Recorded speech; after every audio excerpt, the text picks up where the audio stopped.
News network ಪ್ರಸ್ತುತಿ. ನೀವು ನೋಡ್ತಾ ಇದ್ದೀರಾ ಸುವರ್ಣ ನ್ಯೂಸ್.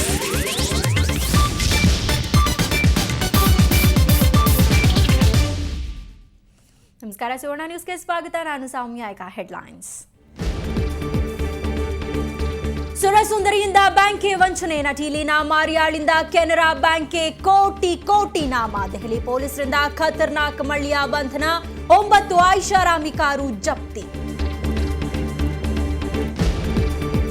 ಒಳ ಉಡುಪು ಜಾಹೀರಾತಿನಿಂದ ಹೆಚ್ಚುತ್ತಾ ಇವೆ ಲೈಂಗಿಕ ಕ್ರೌರ್ಯ. ಜಾಹೀರಾತು ನಿಷೇಧಕ್ಕೆ ಮುಂದಾದ ಮುಂಬೈ ಕಾರ್ಪೊರೇಷನ್. ನಿರ್ಧಾರಕ್ಕೆ ಬಟ್ಟೆ ಅಂಗಡಿ ಮಾಲೀಕರ ವಿರೋಧ.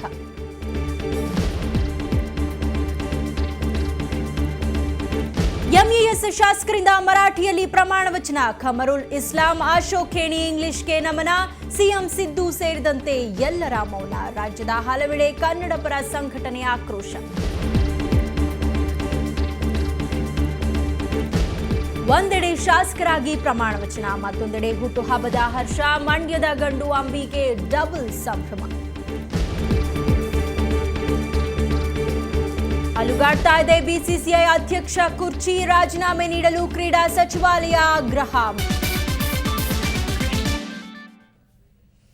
ಆಕೆ ಸುಂದರಿ, ಘಟಾನುಘಟಿ ನಾಯಕರ ಜೊತೆ ನಟಿಸಿದ ಹೀರೋಯಿನ್. ಆದ್ರೆ ಈಗ ಅವಳು ಕಂಬಿ ಹಿಂದೆ ಇದ್ದಾಳೆ. ಯಾರಾಕೆ? ಅವಳು ಮಾಡಿದ ಘನಂದಾರಿ ಕೆಲಸವಾದ್ರೂ ಏನು ಅನ್ನೋದಕ್ಕೆ ಈ ವರದಿ ನೋಡಿ.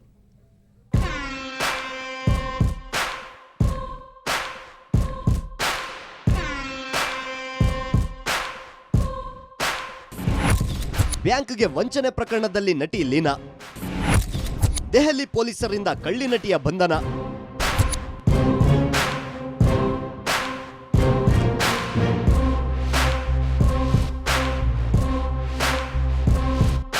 ಲೀನಾ ಮಾರಿಯಾ ದಕ್ಷಿಣ ಭಾರತದ ಖ್ಯಾತ ಸುಂದರ ಬೆಡಗಿಯರಲ್ಲಿ ಲೀನಾ ಕೂಡ ಒಬ್ಳು.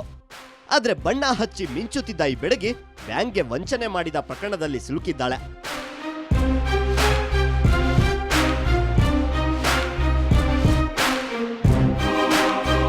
ಚೆನ್ನೈನ ಕೆನರಾ ಬ್ಯಾಂಕ್ಗೆ 19 ಕೋಟಿ ರೂಪಾಯಿ ವಂಚಿಸಿದ ಪ್ರಕರಣದಲ್ಲಿ ಲೀನಾರನ್ನ ದಕ್ಷಿಣ ದಿಲ್ಲಿಯ ಫಾರ್ಮ್ ಹೌಸ್ನಲ್ಲಿ ಪೊಲೀಸರು ಬಂಧಿಸಿದ್ದಾರೆ. ಆದ್ರೆ ವಂಚನೆಯಲ್ಲಿ ಲೀನಾ ಜೊತೆ ಕೈಜೋಡಿಸಿದ್ದ ಬೆಂಗಳೂರು ಮೂಲದ ಸ್ನೇಹಿತ ಬಾಲಾಜಿ ಪೊಲೀಸರಿಂದ ತಪ್ಪಿಸಿಕೊಂಡಿದ್ದಾನೆ. ಬಾಲಾಜಿ IAS ಅಧಿಕಾರಿ ಎಂದು ಹೇಳಿಕೊಂಡು ಕರ್ನಾಟಕದ ಮಾಜಿ ಸಿಎಂ ಪುತ್ರನ ಹೆಸರು ಹೇಳಿ ಬ್ಯಾಂಕ್ಗೆ ವಂಚನೆ ಮಾಡಿದ್ದ. ಕೆನರಾ ಬ್ಯಾಂಕ್ನಲ್ಲಿ ಲೀನಾ ಹಾಗೂ ಸ್ನೇಹಿತ ಬಾಲಾಜಿ 19 ಕೋಟಿ ಸಾಲ ಪಡೆದಿದ್ರು. ಕಳೆದ ಮಾರ್ಚ್ನಲ್ಲಿ ಲೀನಾ ಮತ್ತು ಬಾಲಾಜಿ ವಿರುದ್ಧ ಪ್ರಕರಣ ದಾಖಲಾಯಿತು. ಇಬ್ಬರ ವಿರುದ್ಧ ವಂಚನೆ ಮತ್ತು ಅಪರಾಧ ಸಂಚು ಕಾಯ್ದೆಯಡಿ ಮೊಕದ್ದಮೆ ದಾಖಲಿಸಲಾಗಿತ್ತು. ಆದ್ರೆ ಬಂಧನ ಭೀತಿಯಿಂದ ತಪ್ಪಿಸಿಕೊಂಡಿದ್ದ ಲೀನಾ ಮತ್ತು ಬಾಲಾಜಿ ಮೇ 12ರಿಂದ ದೆಹಲಿ ಫಾರ್ಮ್ ಹೌಸ್ನಲ್ಲಿ ತಂಗಿದ್ರು. ಇದಕ್ಕೆ ತಿಂಗಳಿಗೆ 4 ಲಕ್ಷ ರೂಪಾಯಿ ಬಾಡಿಗೆ ಪಾವತಿಸಿದ್ರು. ಖಚಿತ ಮಾಹಿತಿ ಮೇರೆಗೆ ದಾಳಿ ಮಾಡಿದ ಪೊಲೀಸರು ಲೀನಾ ಹಾಗೂ 3 ಭದ್ರತಾ ಸಿಬ್ಬಂದಿಯನ್ನ ಅರೆಸ್ಟ್ ಮಾಡಿದ್ದಾರೆ. ಬಂಧಿತರಿಂದ 9 ಐಷಾರಾಮಿ ಕಾರು ವಶಪಡಿಸಿಕೊಳ್ಳಲಾಗಿದೆ. ಅಲ್ಲದೆ 4 ಬಂದೂಕು ಹಾಗೂ 81 ಬೆಲೆ ಬಾಳುವ ವಾಚ್ ಕೂಡ ವಶಪಡಿಸಿ ಮುಗಿಸಿರೋ ಲೀನಾ BDS ಪದವಿದ್ದಾರೆ. ಕೊಚ್ಚಿ ನಿವಾಸಿಯಾಗಿದ್ದ ಲೀನಾಳ ಪೋಷಕರು ದುಬೈನಲ್ಲಿ ವಾಸವಾಗಿದ್ದಾರೆ. ಹಣದ ಆಸೆಗೆ ಬೆನ್ನತ್ತಿದ ಬೆಡಗಿಯ ಬಾಳು ದುರಂತವಾಗಿದೆ. ಬ್ಯೂರೋ ರಿಪೋರ್ಟ್, ಸುವರ್ಣ ನ್ಯೂಸ್. ಇದೀಗ ಬಂದ ಸುದ್ದಿ. ಕೊಪ್ಪಳದಲ್ಲಿ ಭಾರೀ ಗಾಳಿ ಸಹಿತ ಮಳೆ ಸುರಿತಾ ಇದ್ದು ಜನಜೀವನ ಅಸ್ತವ್ಯಸ್ತಗೊಂಡಿದೆ.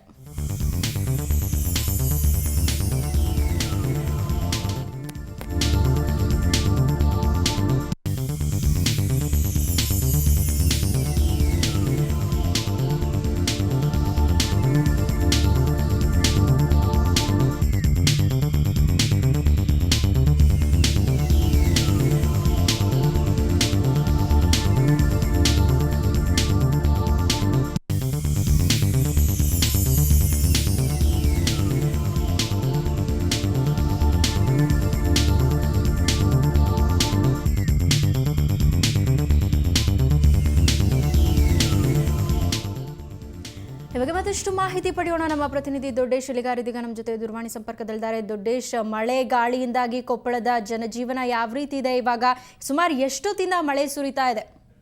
ಸೌಮ್ಯ, ಖಂಡಿತವಾಗಿ ಕೊಪ್ಪಳ ಜಿಲ್ಲೆಯ ಕೆಲವು ಭಾಗದಲ್ಲಿ ಈಗ ಗಾಳಿ ಸಹಿತ ಮಳೆ ಆಗ್ತಿದೆ. ಈ ಗಾಳಿ ಸಹಿತ ಮಳೆಗೆ ಏನು ಕೊಪ್ಪಳ ತಾಲೂಕಿನ ಹಿರೇಸೂಳಿಕೆರೆ ತಾಣದ ಹಿರೇಸೂಳಿಕೆರೆ ತಾಣದಲ್ಲಿ ಈಗ 20ಕ್ಕೂ ಹೆಚ್ಚು ಮನೆಗಳ ಮೇಲ್ಚಾವಣಿ ಹಾರಿ ಹೋಗಿದೆ. ಜೊತೆಗೆ ಏನು ಮನೆಯಲ್ಲಿ ಏನು ಜೋಪಡಿಯೊಂದರ ಮನೆಯಲ್ಲಿ ಏನು ತೊಟ್ಲಲ್ಲಿ ಮಗುವನ್ನು ಹಾಕಿದ್ರು. ಈ ಸಂದರ್ಭದಲ್ಲಿ ಗಾಳಿಯ ರಭಸಕ್ಕೆ ಆ ಮಗು ಗಾಳಿಯಲ್ಲಿ ಹಾರಿ ಹೋಗಿ ಪಕ್ಕದ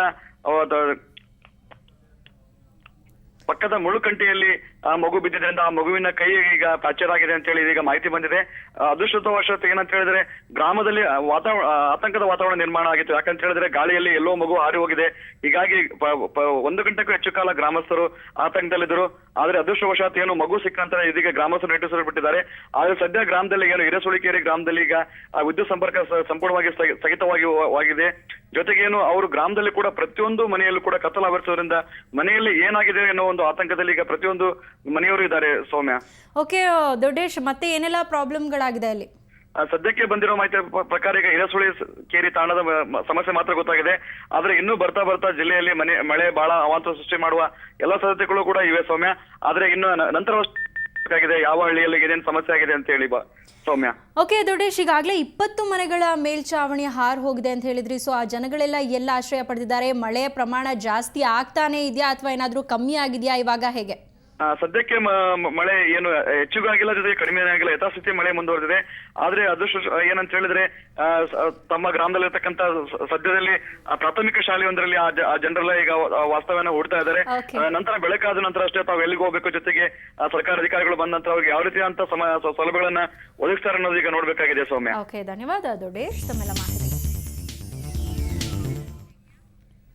ಇವತ್ತು ಹೊಸ ಸರ್ಕಾರದ ಮೊದಲ ಅಧಿವೇಶನದ ಮೊದಲ ದಿನ. ಆದರೆ ಮೊದಲ ದಿನವೇ ಸದನದಲ್ಲಿ ಮರಾಠಿ ಭಾಷೆ ಕೇಳಿಬಂತು. ಎಂಇಎಸ್ ಶಾಸಕರೊಬ್ಬರು ಮರಾಠಿಯಲ್ಲಿ ಪ್ರಮಾಣ ವಚನ ಸ್ವೀಕರಿಸಿದ್ರು. ಸಿಎಂ ಸೇರಿದಂತೆ ಸಚಿವರು, ಶಾಸಕರು ಮೌನಕ್ಕೆ ಶರಣಾಗಿದ್ರು. ಎಂಇಎಸ್ ಶಾಸಕರಿಂದ ಮರಾಠಿಯಲ್ಲಿ ಪ್ರಮಾಣ ವಚನ. ಖಮರುಲ್ ಇಸ್ಲಾಂ, ಅಶೋಕ್ ಖೇಣಿ ಇಂಗ್ಲಿಷ್ಗೆ ನಮನ. ಸಿಎಂ ಸಿದ್ದು ಸೇರಿದಂತೆ ಎಲ್ಲರ ಮೌನ. ಹೊಸ ಸರ್ಕಾರದ ಚೊಚ್ಚಲ ಅಧಿವೇಶನದಲ್ಲಿ ಎಂಇಎಸ್ ಶಾಸಕರು ಮರಾಠಿ ಪ್ರೇಮ ಮೆರೆದು ಪುಂಡಾಟ ಆರಂಭಿಸಿದ್ದಾರೆ. ಎಂಇಎಸ್ ಶಾಸಕರಾದ ಅರವಿಂದ್ ಪಾಟೀಲ್ ಹಾಗೂ ಸಂಭಾಜಿ ಪಾಟೀಲ್ ಆಡಳಿತ ಭಾಷೆ ಕನ್ನಡ ಬಿಟ್ಟು ಮರಾಠಿಯಲ್ಲಿ ಪ್ರಮಾಣ ವಚನ ಸ್ವೀಕರಿಸಿದರು.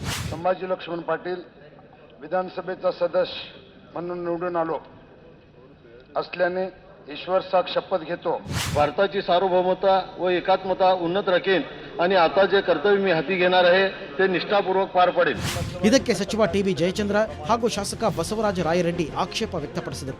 ಸದನದಲ್ಲೇ ಕನ್ನಡಕ್ಕೆ ಅನ್ಯಾಯವಾಗುತ್ತಿದ್ದು ಸಿಎಂ ಸಿದ್ದರಾಮಯ್ಯ ಸೇರಿದಂತೆ ಬಹುತೇಕ ಶಾಸಕರು ಹಾಗೂ ಸಚಿವರು ತುಟಿಕ್ ಪಿಟಿಕ್ ಎನ್ನದೇ ಕುಳಿತಿದ್ದರು. ಕನ್ನಡದಲ್ಲೇ ವ್ಯವಹರಿಸಬೇಕು ಅಂತೆಲ್ಲ ತಾಕೀತು ಮಾಡೋ ಸಿಎಂ ಸಿದ್ದರಾಮಯ್ಯನವರು ಕೂಡ ಮೌನಕ್ಕೆ ಶರಣಾಗಿದ್ದರು. ಇದಕ್ಕೂ ಮೊದಲು ವಿಧಾನಸೌಧಕ್ಕೆ ಆಗಮಿಸಿದ ಇಬ್ಬರು ಎಂಇಎಸ್ ಶಾಸಕರು ಕನ್ನಡದಲ್ಲಿ ಮಾತನಾಡಲು ನಿರಾಕರಿಸಿದರು. ಅಲ್ಲದೆ ಮಾಧ್ಯಮದವರ ಮೈಕ್ಗಳನ್ನು ತಳ್ಳಿ ಮುಂದೆ ಸಾಗಿದರು. ಕನ್ನಡದಲ್ಲಿ ಮಾತಾಡಿ, ಯಾಕಂದ್ರೆ ಎಲ್ಲ ಚಾನಲ್ ಕನ್ನಡದವರು. प्रमाण वचन मराठीमध्ये घेणार आहे मी.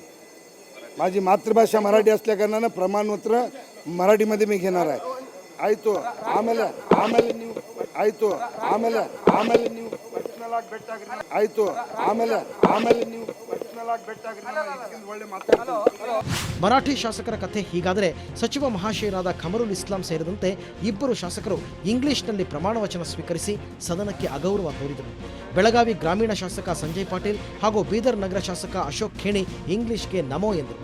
I, Ashok Kheni, having been elected a member of the Legislative Assembly, do swear in the name of God that I will bear true faith and allegiance to the Constitution of India.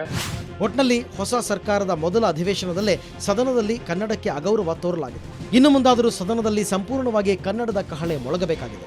ಕೇವಲ ಅಧಿಕಾರಿಗಳ ಮೇಲೆ ರೇಗಾಡುವ ಸಿದ್ದರಾಮಯ್ಯನವರು ಶಾಸಕರಿಗೂ ಬಿಸಿ ಮುಟ್ಟಿಸಬೇಕಾಗಿದೆ. Bureau report, ಸುವರ್ಣ news. ವಿಧಾನಸಭಾ ಅಧಿವೇಶನದ ಮೊದಲ ದಿನ ಏನೇನಾಯಿತು, ಯಾರೆಲ್ಲ ಗಮನ ಸೆಳೆದ್ರು, ಏನೆಲ್ಲ ವಿಶೇಷತೆಗಳಿತ್ತು, ವಿಧಾನಸಭೆಯ ಮುಗಸಾಲಿಯಲ್ಲಿ ಏನೆಲ್ಲ ಮಾತು ಕೇಳಿಬಂತು, ಈ ಎಲ್ಲ ವಿವರಗಳ ವಿಶೇಷ ವರದಿ ಇಲ್ಲಿದೆ.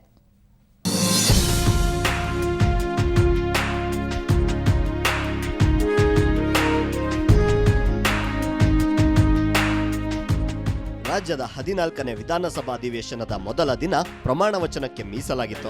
ಸದನ ಸೇರುತ್ತಿದ್ದಂತೆ ಹಂಗಾಮಿ ಸ್ಪೀಕರ್ ಮಾಲಿಕಯ್ಯ ಗುತ್ತೇದಾರ್ ಪ್ರಮಾಣ ವಚನ ತೆಗೆದುಕೊಳ್ಳಲು ಎಲ್ಲಾ ಸದಸ್ಯರಿಗೆ ನಿರ್ದೇಶನ ನೀಡಿದ್ರು. ಆದ್ರೆ ಪ್ರಮಾಣ ವಚನ ತೆಗೆದುಕೊಳ್ಳುವ ಮೊದಲೇ ಎದ್ದು ನಿಂತ ಸಚಿವ ಜಯಚಂದ್ರ ಮಾತಿಗೆ ಮುಂದಾದ್ರು. ಆದ್ರೆ ಪ್ರಮಾಣ ವಚನಕ್ಕೂ ಮುನ್ನ ಮಾತನಾಡುವಂತಿಲ್ಲ ಅಂತ ಬೋಪಯ್ಯ ಆಕ್ಷೇಪಿಸಿದ್ರು. ಸಂವಿಧಾನಕ್ಕೆ ಅಪಚಾರ ಮಾಡಿದಂತ ರೀತಿಯಲ್ಲಿ ಪ್ರಮಾಣ ವಚನ ಸ್ವೀಕಾರ ಮಾಡತಕ್ಕಂಥದ್ದು ಒಳ್ಳೆಯ ಸಂಪ್ರದಾಯ. ಅಧಿವೇಶನದ ಮೊದಲ ದಿನವೇ ವಿಪಕ್ಷ ನಾಯಕ ಎಚ್ ಡಿ ಕುಮಾರಸ್ವಾಮಿ ಗೈರು ಹಾಜರಾಗಿದ್ರು. ಮಾಜಿ ಸಿಎಂಗಳಾದ ಯಡಿಯೂರಪ್ಪ ಮತ್ತು ಜಗದೀಶ್ ಶೆಟ್ಟರ್ ಅವರಿಗೆ ವಿಪಕ್ಷದ ಮೊದಲ ಸಾಲಿನಲ್ಲೇ ಆಸನ ವ್ಯವಸ್ಥೆ ಮಾಡಲಾಗಿತ್ತು. ಸ್ಪೀಕರ್ ಅಭ್ಯರ್ಥಿ ಕಾಗೋಡು ತಿಮ್ಮಪ್ಪ ಹೊಸ ಜುಬ್ಬದಲ್ಲಿ ಗಮನ ಸೆಳೆದ್ರು. ಹುಟ್ಟುಹಬ್ಬದ ಸಂಭ್ರಮದಲ್ಲಿದ್ದ ಸಚಿವ ಅಂಬರೀಶ್ ಸಿಂಪಲ್ ಆಗಿ ಶ್ವೇತವಸ್ತ್ರಧಾರಿಯಾಗಿದ್ರು. ಬಿಎಸ್ಆರ್ ಪಕ್ಷದ ಕುಡಚಿ ಶಾಸಕ ರಾಜೀವ್ ಅವರು ಹಸಿರು ಮುಂಡಾಸು ತಲೆಗೆ ಸುತ್ತಿಕೊಂಡು ಬಂದು ಗಮನ ಸೆಳೆದ್ರು. ಎಂಇಎಸ್ ಬೆಂಬಲಿತ ಪಕ್ಷೇತರ ಶಾಸಕ ಅರವಿಂದ್ ಪಾಟೀಲ್ ಹಾಗೂ ಸಂಭಾಜಿ ಪಾಟೀಲ್ ತಲೆಗೆ ಕೇಸರಿ ಪೇಟ ಧರಿಸಿ ಬಂದಿದ್ರು. ಕುಶಲವೇ ಕ್ಷೇಮವೇ. ಸದನದಲ್ಲಿ ಸಿದ್ದು ಬಿಎಸ್ವೈ ಗುಸುಗುಸು. ಇನ್ನು ಇವತ್ತು ಸದನದಲ್ಲಿ ಮಾಜಿ ಹಾಗೂ ಹಾಲಿ ಸಿಎಂಗಳ ಗುಸುಗುಸು ಪಿಸು ಪಿಸು ಅಂತ ಇದ್ರು. ಸಿಎಂ ಸಿದ್ದರಾಮಯ್ಯ ಅವರು ಮಾಜಿ ಸಿಎಂ ಯಡಿಯೂರಪ್ಪ ಅವರತ್ತ ತೆರಳಿ ಯೋಗಕ್ಷೇಮ ವಿಚಾರಿಸಿದ್ರು. ನಂತರ ಕೆಲ ಹೊತ್ತು ಇಬ್ಬರು ನಾಯಕರು ಮಾತನಾಡಿಕೊಂಡಿದ್ದು ವಿಶೇಷವಾಗಿತ್ತು.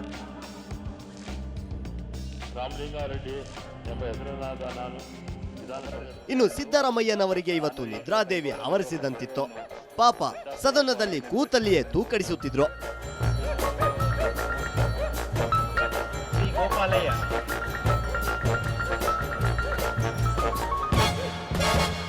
ಇನ್ನು ಪ್ರಮಾಣ ವಚನ ಸ್ವೀಕರಿಸಿದವರ ಪೈಕಿ ಸಚಿವ ಆಂಜನೇಯ ಬಸವಣ್ಣನ ಹೆಸರಲ್ಲಿ ಪ್ರಮಾಣ ವಚನ ಸ್ವೀಕರಿಸಿದ್ರು. ಚಂದ್ರಕಾಂತ್ ಬೆಲ್ಲತ್ ಪುತ್ರ ಅರವಿಂದ್ ಬೆಲ್ಲತ್ ತಂದೆಯ ಹೆಸರಲ್ಲಿ ಪ್ರಮಾಣ ಸ್ವೀಕರಿಸಿದ್ರು. ಈ ಬಗ್ಗೆ ಆಕ್ಷೇಪವೂ ವ್ಯಕ್ತವಾಯಿತು. ಶಾಸಕ ಬಸವರಾಜ ರಾಯರೆಡ್ಡಿ ತಂದೆಯ ಹೆಸರಲ್ಲಿ ಪ್ರಮಾಣ ಸ್ವೀಕರಿಸಿದ್ದಕ್ಕೆ ಆಕ್ಷೇಪಿಸಿದ್ರು.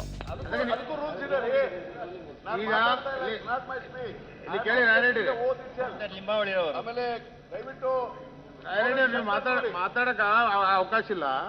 ಇನ್ನು ಪ್ರಮಾಣ ವಚನ ಇನ್ನು ನೀವು ಇಲ್ಲಿ ಪ್ರಮಾಣ ವಿಷಯ ಪ್ರಸ್ತಾವ ಮಾಡಿದ್ದಾರೆ. ಇವೆಲ್ಲದರ ನಡುವೆ ಇವತ್ತು 223 ಶಾಸಕರ ಪೈಕಿ 146 ಶಾಸಕರು ಪ್ರಮಾಣ ವಚನ ಸ್ವೀಕರಿಸಿದ್ರು. ನಾಳೆ ಉಳಿದ 77 ಮಂದಿ ಪ್ರಮಾಣ ಸ್ವೀಕರಿಸಲಿದ್ದಾರೆ. ವೀರೇಂದ್ರ ಉಪ್ಪುಂದ, ಪೊಲಿಟಿಕಲ್ ಬ್ಯೂರೋ, ಸುವರ್ಣ ನ್ಯೂಸ್. ಈಗ ಒಂದು ಬ್ರೇಕ್ನ ನಂತರ ಸುವರ್ಣ ನ್ಯೂಸ್ ಮತ್ತೆ ಮುಂದುವರಿಯುತ್ತೆ.